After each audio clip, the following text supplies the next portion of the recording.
Assalamualaikum warahmatullahi wabarakatuh. Media pembelajaran ini dibuat untuk SMA semester 1 kelas 11 sampai kelas 12, di mana bahan ajarnya yakni sistem dan dinamika demokrasi berdasarkan Undang-Undang 1945. Lalu apa ya makna demokrasi itu? Yuk kita cari tahu sama-sama. Jadi, secara etimologis, demokrasi terdiri dari dua kata Yunani, yaitu demos yang berarti rakyat atau penduduk, dan kratos yang berarti kedaulatan dan kekuasaan. Jadi, dapat disimpulkan bahwa demokrasi adalah suatu sistem pemerintahan di mana masyarakat ikut berpartisipasi dalam sistem politik tersebut.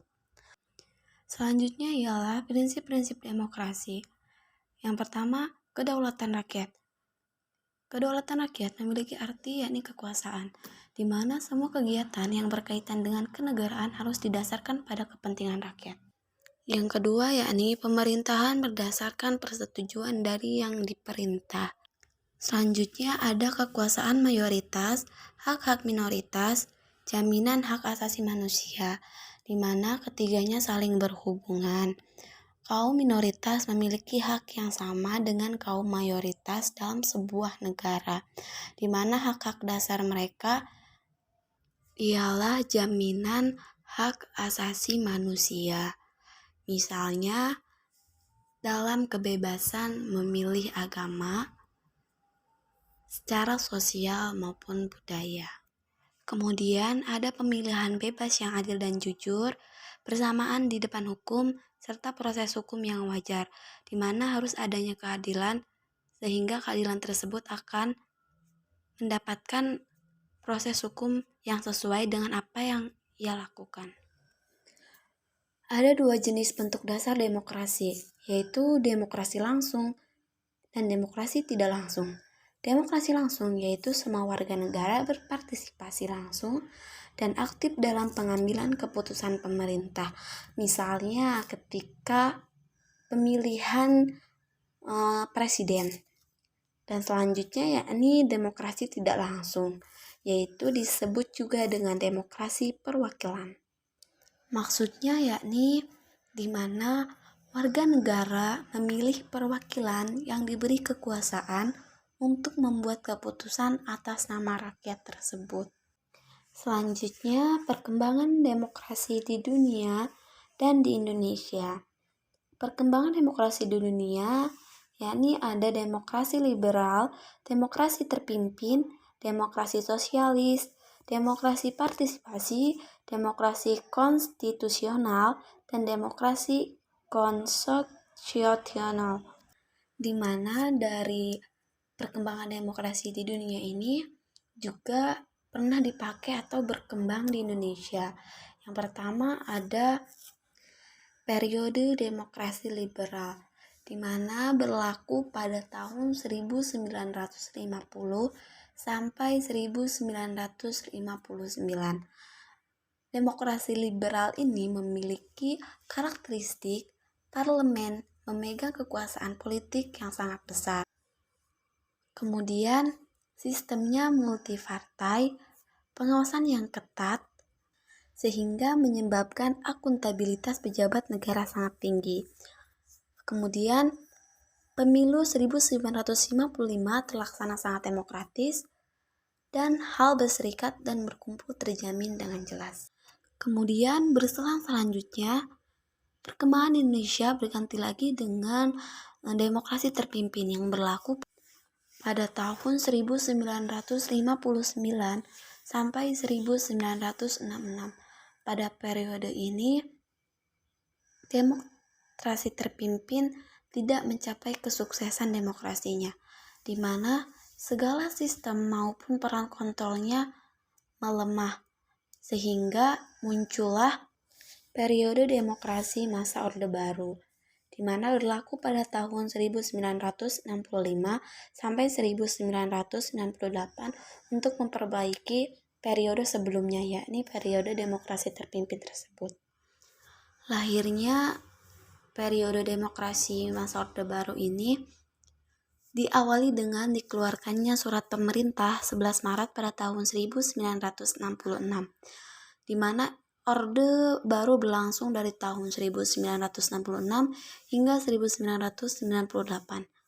Dalam jangka waktu tersebut, ekonomi Indonesia berkembang pesat, di mana pada masa Orde Baru ini, masa pemerintahan dipegang oleh Presiden Soeharto. Selanjutnya yakni periode demokrasi masa reformasi, di mana berlaku dari 1998 sampai sekarang, yang disebut dengan demokrasi Pancasila. Lalu Indonesia menganut sistem demokrasi apa ya? Ya, kita ketahui sudah dijelaskan tadi pada bab sebelumnya.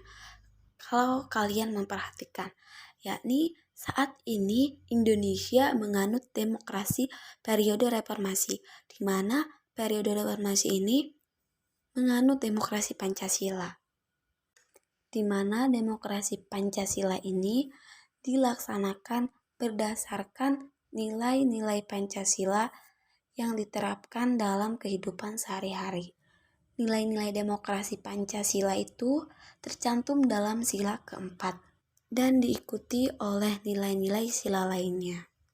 Jadi demokrasi Pancasila ini lebih menekankan pada sila keempat, namun sila-sila lainnya yakni masih masuk, namun mereka hanya sebagai pendukung saja.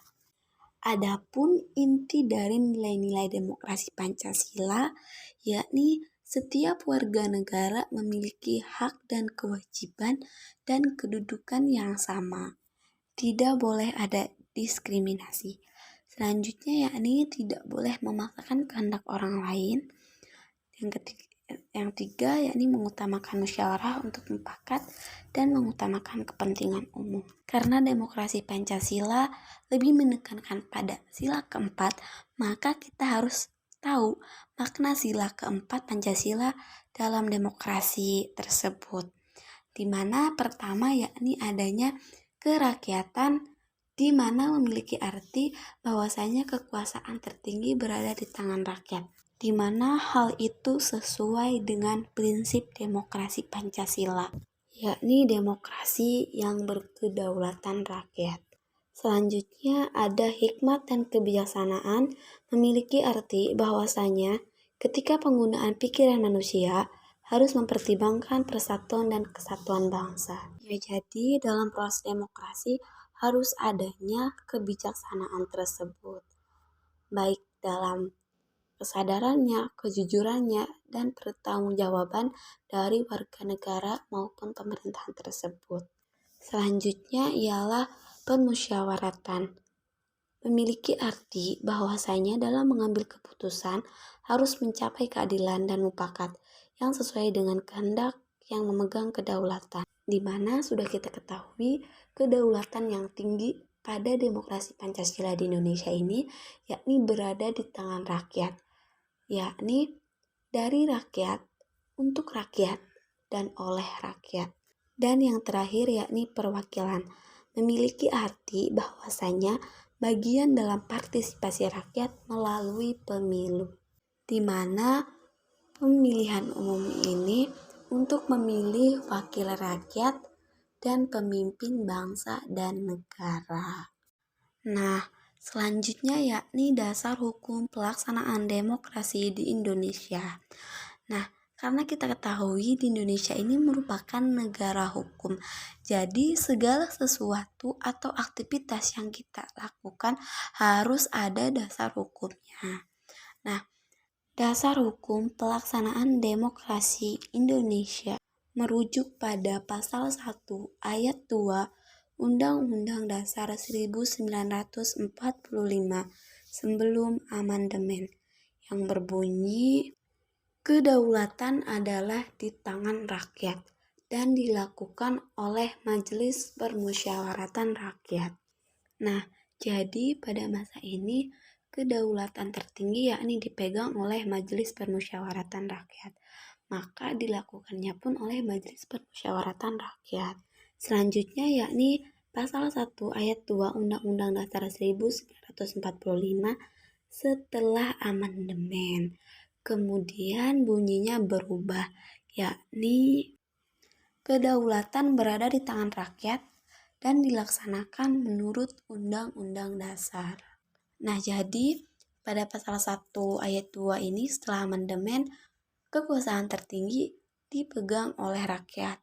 Selanjutnya, dasar hukum demokrasi Indonesia tercantum juga dalam pasal 1 Konstitusi RIS ataupun Republik Indonesia Serikat, yaitu yang berbunyi bahwa Republik Indonesia Serikat yang merdeka dan berdaulat ialah suatu negara hukum yang demokrasi dan berbentuk federal. Adapun pada pasal 1 ayat 2, yakni berbunyi kekuasaan kedaulatan RIS dilakukan oleh pemerintah bersama-sama Dewan Perwakilan Rakyat dan Senat. Di mana pada pasal 1 tadi dijelaskan bahwa mengapa Indonesia harus berbentuk federasi, karena negara Indonesia yakni berbentuk serikat. Selanjutnya ada pada pasal 1 UUD 1950 yang berbunyi Republik Indonesia yang merdeka dan berdaulat ialah suatu negara hukum yang demokratis dan berbentuk kesatuan. Nah, itu dia beberapa dasar hukum pelaksanaan demokrasi di Indonesia. Mungkin itu saja penyampaian materi kali ini.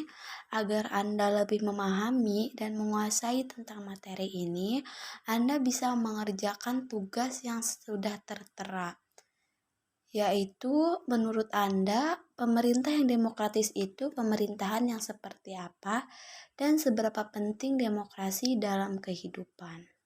Terima kasih, tetap semangat. Wassalamualaikum warahmatullahi wabarakatuh.